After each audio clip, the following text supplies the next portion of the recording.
Ask a dedicated baker whether they prefer natural or Dutch processed cocoa. You're going to get a serious answer because there's a lot to consider about this product.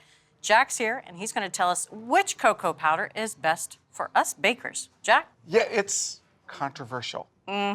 People who bake love cocoa powder because it has the most chocolate flavor. Absolutely. Of anything. So cocoa powder is unsweetened chocolate that they've removed a lot of the fat from. What's left?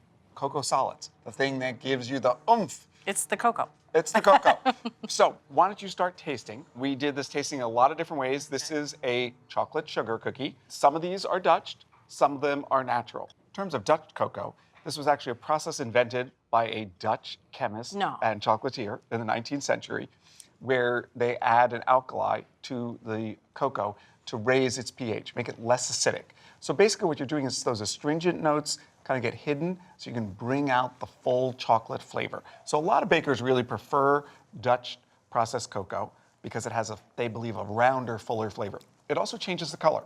So the cocoa powder itself goes from what I would call light brown or tawny to deep dark brown. Devilish. Devilish. If you add enough of the alkali, you can almost get black cocoa, and that will translate over to baked goods. Two things that we liked. We like Dutching. We also like fat. So remember I said that in cocoa powder, they're taking out a fair amount of the fat. But if they take out too much fat, you get a lot of starch.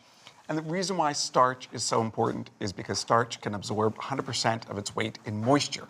And that, of course, will make a very dry cookie or a dry, crumbly cake. Our favorite cocos were Dutch high-fat cocoa powders. Dutch high-fat cocoa powders. Yeah, now, of course, that's not labeled. We sent them all out to labs, had them analyzed, and the difference was pretty substantial. The top cocos had 20 to 22% fat content. The lower rated ones were more like 11 or 12%, so basically twice as much fat. And so I have a little experiment to bring this to life. So these are equal amounts of cocoa powder, equal amounts of water, heated to 180 degrees, and then cooled. This is our top-rated, high-fat, low-starch cocoa powder. You see it's very liquidy, and it's going to make a fudgy cake or a chewy cookie. This is a low-rated one with a lot of starch and very little fat, and it's basically, well, that's a brick. So I've given you way too much information. The whole point of all that information was to confuse you. Have I done that? Indubitably, absolutely you have. First of all, I want to thank you. They're all cookies made of chocolate, so I'm enjoying myself. Definitely my favorite is this one because I love the chewiness, the moisture in there, and it has a very, very beautiful, deep flavor. So this is my favorite. Okay.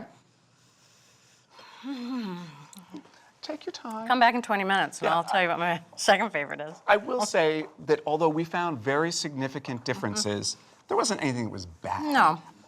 This one's a little milky. It's lighter in flavor. Okay. It's not bad, but if this wasn't nearby, you know, I'd still eat it. These two, I could take or leave. I would say the only definitive thing I can say is this is my favorite. Let's start with what you are positive about. All right, my favorite.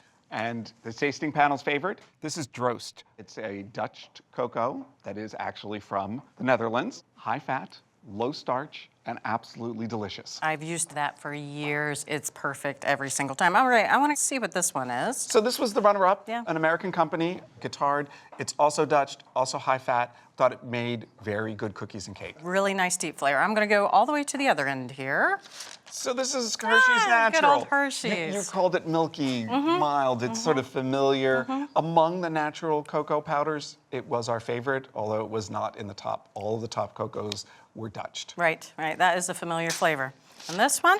Equal Exchange was the one Dutch cocoa powder that our tasters didn't like. You weren't really wild about it. Yeah. The problem here is it's a very low-fat cocoa powder. So it's got a lot of that starch, the drying effect. That cookie is much more crumbly rather than the chewier cookies that we liked. Well, there you go. If you want to bake a lot of chocolate cookies or maybe take some home with you, or cakes, or anything made of chocolate, you're going to need a good cocoa.